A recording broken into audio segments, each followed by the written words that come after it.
Bonjour à tous pour ce deuxième épisode dédié aux films que vous ne verrez jamais. Dans le premier épisode, nous avons pu voir qu'il ne manquait pas grand chose des fois pour qu'un film se fasse. Dans une œuvre, il y a souvent la passion, l'envie et le talent réunis, mais malheureusement, l'ampleur du projet fait peur aux studios sur un film qui coûterait trop cher et dont on n'est pas sûr de son succès critique comme commercial. Malgré des réalisateurs talentueux à la base. Et en parlant de réalisateurs, on va voir dans cet épisode que même les plus grands cinéastes se sont cassés les dents et ont essuyé divers refus malgré la grandeur de leur nom dans l'univers du cinéma. Vous êtes prêts? C'est parti pour le deuxième épisode de ces films que vous ne verrez jamais, ou presque.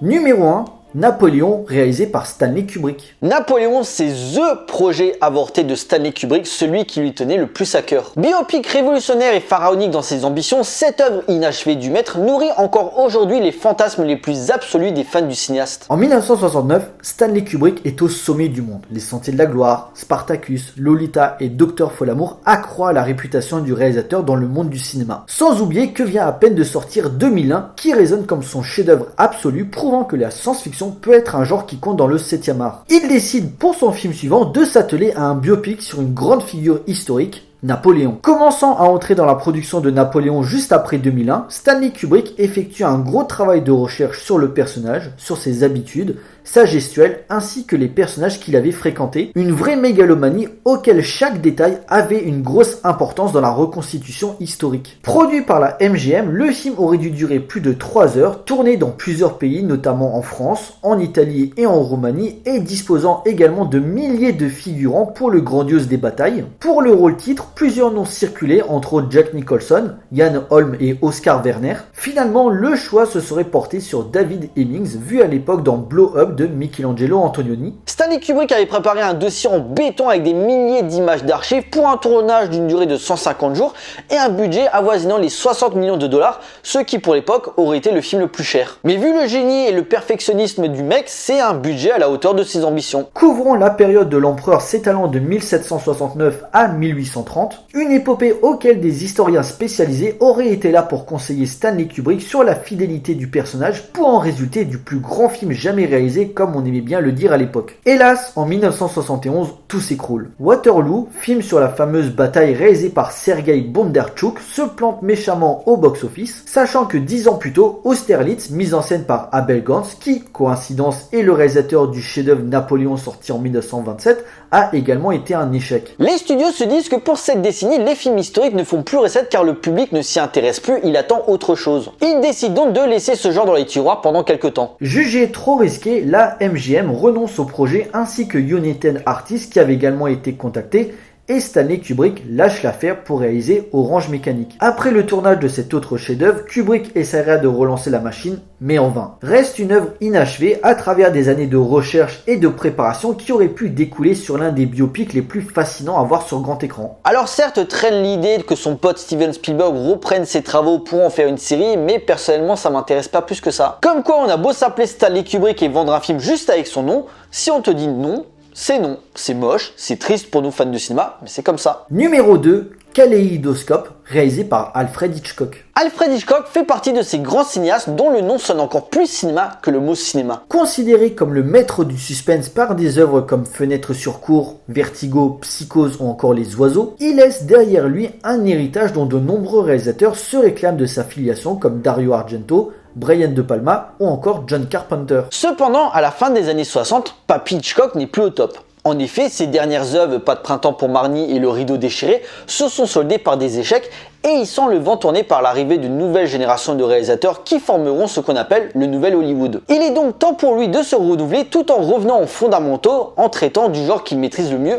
le thriller. Kaléidoscope devait se tourner en été 1967 et se présenter comme son œuvre la plus crue et la plus gore. Un sex thriller aux scènes de sexe très explicites tourné en décor naturel avec des acteurs inconnus car disposant d'un petit budget, sachant que le code ACE commençait à disparaître, laissant la liberté aux cinéastes de de mieux s'exprimer à travers l'écran. S'inspirant beaucoup de la nouvelle vague française et d'autres cinéastes européens comme Michelangelo Antonioni, dont Alfred Hitchcock avait été bluffé par Blow Up, le maître avait avec Kaléidoscope l'idée de s'intéresser à la naissance d'un serial killer, jeune bodybuilder mais homosexuel refoulé et perturbé par l'eau, dont cet élément déclenche en lui des pulsions le poussant à tuer des femmes. Se documentant sur beaucoup de serial killers ayant sévi pour la création de son personnage, notamment Neville Haif, John George Haid et John Reginald Hallyday Christie pour un tournage en plein cœur de New York. Mais Alfred Hitchcock n'arrive pas à être satisfait de son scénario et après de multiples réécritures, il jette finalement l'éponge. La raison ? Il y en a plusieurs. Deux personnes en particulier, Lou Wasserman, l'un des propriétaires de la Universal, qui lui déconseilla de partir sur cette direction car même si la violence et le sexe étaient tendance, cela ruinerait à son image, et François Truffaut qui était très mal à l'aise dès la lecture du script, pensant que le public ne serait pas prêt à voir une œuvre aussi forte graphiquement, malgré le nom d'Hitchcock sur l'affiche. Ce n'était pas également un problème d'argent, le film n'aurait coûté qu'1 million de dollars, c'était relativement modeste même pour l'époque. Cependant, dans le plus grand secret, Alfred Hitchcock, avec l'aide du photographe Arthur Schatz, avait filmé des essais, sans son, juste l'image, donnant un léger aperçu de ce qu'aurait pu devenir cette œuvre pop-gore en avance sur son temps, bien avant Maniac, American Psycho ou encore Seven. Finalement, Hitchcock reprendra certains éléments de Kaléidoscope pour la création de Frenzy, son dernier chef-d'œuvre sorti en 1972, où la thématique du tueur en série est également présente. Mais personnellement, j'aurais préféré une œuvre viscérale et novatrice bien loin de ses gimmicks qu'un simple retour aux sources, certes bon, mais clairement à l'opposé du mode de production hollywoodien qui allait arriver et montrant le déclin d'une légende n'étant malheureusement plus dans son élément. Numéro 3. Castaway par Sam Peckinpah. Sam Peckinpah est pour moi l'un des cinéastes les plus importants du cinéma américain, ayant toujours réussi à s'extirper des mailles du filet pour naître la controverse via une violence graphique extrême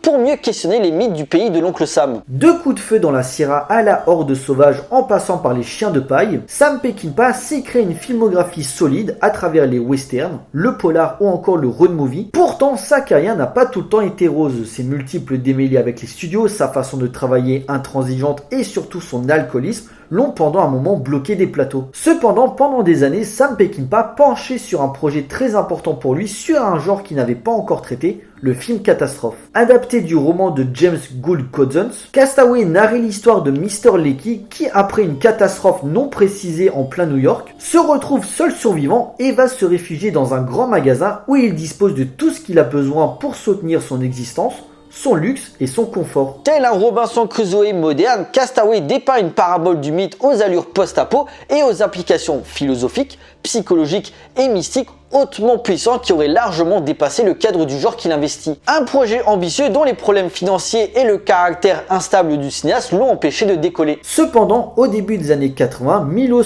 Antic, qui avait déjà travaillé avec Sam Peckinpah sur le film de guerre Croix de fer sorti en 1977, réussit à conclure un accord entre lui et le cinéaste. Vardar Film, une boîte de prod basée en Macédoine, débloque 3 millions de dollars pour produire le film avec un début de tournage pour 1985. Accentué par des noms prestigieux comme Anthony Hopkins, Richard Burton ou encore Dustin Hoffman à l'étude pour le rôle principal. À ce moment-là, après des années de galère, toutes les étoiles sont dans la bonne direction, le film allait enfin se faire et on se dit, plus rien ne l'arrête.